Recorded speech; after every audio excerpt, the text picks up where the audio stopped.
When I was dating my ex who was a narcissist, something I discovered was that he actually found pleasure out of antagonizing, harassing, and abusing me. And I started to notice it because I would tell him how certain things made me feel and how they were inappropriate, but he would continue to do it. And instead of changing his behavior, he would always make it about me. He would always say either I was being insecure, either I was being jealous, or I was at fault, because narcissists never take accountability for anything, so nothing is ever their fault. Every single argument and everything that goes wrong in the relationship is always your fault, even though you're in a two-person relationship. Go figure. But I just started to see this person actually finds pleasure out of arguing with me and disrupting my peace. If you told your partner, I'm uncomfortable when you touch other women in front of me, especially since we're in an exclusive relationship, yet that partner continues to touch other women in front of you, that's the kind of behaviors that he would do. I would express to him that I was uncomfortable or that something made me feel a particular way. And instead of taking accountability for his actions, it was always about I'm either being jealous or making it seem like there was a deficiency with me instead of taking accountability for his behavior. In reality, him shifting the blame on me was just his excuse to continue his poor, disrespectful, abusive behavior. Because when he's blaming me, he's telling himself, it's not my fault, it's your fault. It's the way you're interpreting me touching these women. It's the way you're interpreting my flirting with women. I'm just being nice. I'm just a helpful person. That's why you're grabbing her breast, because you're so helpful. You see, but when he shifts the blame on me, he's giving himself permission to continue to do these disrespectful, heinous, abusive things to me in my presence. And when I back down from the argument, because no one's going to argue all day and all night, and narcissists, toxic people know this, when you stop arguing with them about it, they don't see how they have emotionally bullied you into submission.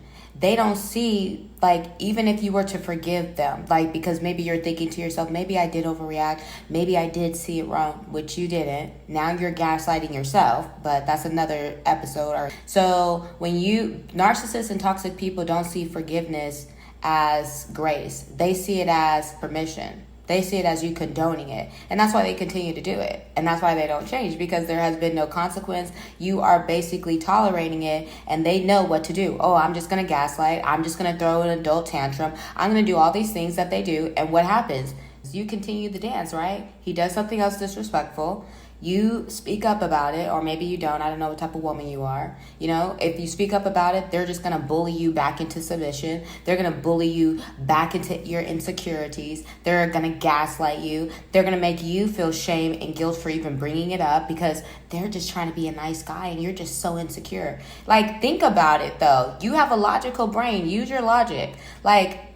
Am I so insecure? Didn't I just experience this? But because they are bullying you, because you have suffered through so much abuse, you're actually beginning to bully yourself now into submission. You're beginning to gaslight yourself so that you can remain bonded to someone who is abusing you.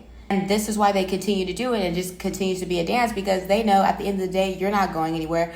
So he doesn't change the behavior, and then he would actually continue to do it more because he knew it was upsetting to me, and he would find pleasure out of me being upset. And so I stopped being upset, and I started to just radically accept that this person is demented and has serious issues, mental and emotional issues, because he just wanted the chaos. He wanted the confusion. He wanted to see me upset. Can you imagine? That is not your friend. This person is sadistic. This person has a real serious problem. You're supposed to be my partner, because the facts are, anyone who truly loves you and cares for you would not continue to do things that are directly upsetting you. People who love you care about how they make you feel. That's because he didn't love me, and that's not an indication of my value and worth. That's an indication of his poor character and who he is. It's revealing who this person is to me, and so I stopped allowing this person to emotionally infect and affect me, and I started just radically accepting this is who this person is. Now you get to make a choice. How do I want to move forward? Do I want to continue to be with someone so sadistic and evil, who is, basically purposely wanting to hurt me, trying to break me down, trying to affect my self-esteem and how I see and view myself by constantly gaslighting and manipulating me into believing that the reason why they're doing these things is because of me and not because they're actually choosing to do these things?